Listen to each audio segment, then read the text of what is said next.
ভয়াবহ এই অগ্নিকাণ্ডের ঘটনাটি ঘটেছে গাইবান্ধা জেলার পলাশবাড়ী পৌরসভার ১ নম্বর ওয়ার্ডের অন্তর্গত মহেশপুর গ্রামে। ভয়াবহ এই দুর্ঘটনাটি ঘটে আজ বৃহস্পতিবার বেলা ২টায়। জানা যায় বিদ্যুতের শর্ট সার্কিট থেকে এই দুর্ঘটনাটি ঘটেছে। ক্ষতিগ্রস্ত কৃষক আব্দুল জলিল মহেশপুর গ্রামের মৃত ইসমাইল হোসেনের পুত্র। এই ঘটনায় দুটি ঘর, একটি গরুসহ মোট ১০ থেকে ১২ লক্ষ টাকার ক্ষয়ক্ষতি হয়েছে। সহায় সম্বল হারিয়ে কৃষক পরিবারটি এখন খোলা আকাশের নিচে বসবাস করছে। ও বাবা, আমরা তো কিছুই বলতে পারতেছি না বাবা। 5 মিনিটও নয় বাবা, আমরা ছেলেরাও কাজে কাজে গেছে। আমিও না ধান নাড়ে দিছি, সেখানে গেছি বাবা। তার বাবা তানকুরের আবাদ করছে, সেখানে গেছে। খালি যা উঠি নেই, আমি মাঠে যা পৌঁছি নেই। সবাই নামাজ পড়তে গেছে, আমি মনে করো খালি ওটি থেকে কামড়াচ্ছি, ফায়ার নিচে ফোন দাও, কেউ খবর হচ্ছে না বাবা। আমাদের ছোট বেটার ক্ষতি হয়েছে বোধহয় 4 লাখ টাকার জিনিসপত্র আছিল, টাকা আছিল 2.5 লাখের মতন। আর গবাদি পশু আছিল এই পাশে হলো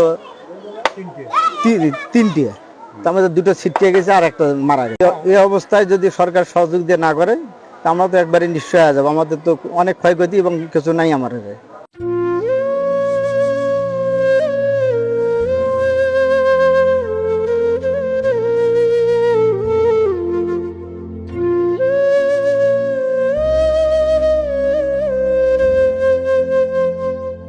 ভাই, আমি পাশাপাশি বাড়ি, ওনার হচ্ছে 2 ছেলে।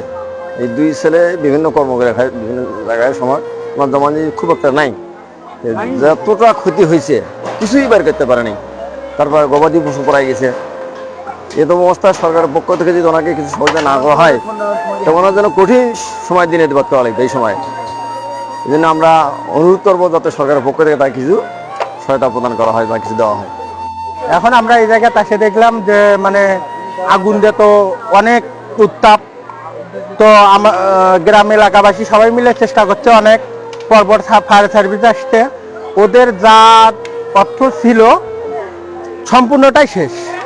ওদেরকে যদি বাইরে থেকে কোনো সহযোগিতা না করা হয় তাহলে ওরা উঠে দাঁড়াতে পারবে না। এমনকি ওদের মানে মাথার তো উপরে ছায়ার মতো কিছু নাই বর্তমানে। মাসে দেখি যে আগুন তো মনে করেন একেবারে আগুন তো উত্তপ। আগুন নিবানোর জন্য পাড়া প্রতিবেশী সবাই চেষ্টা করছি। চেষ্টা করার এক পর্যায়ে পাগলা ঘন্টি আসে, তারা মনে করেন যে দেখলো যে ওরের একটা ছোট একটা ডিগি ছিল 55 ডিগি, পানি তো কোথাও নাই।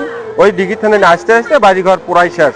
ওরে মনে করেন যে দাঁড়ানোর মতো যে একটা জায়গা, সেই জায়গাটাও নেই। এখন সরকার যদি মনে করে বা কোনো অর্থ সহযোগিতা যদি পায় তাহলে হয়তো বা ওরা উঠে দাঁড়াতে পারে।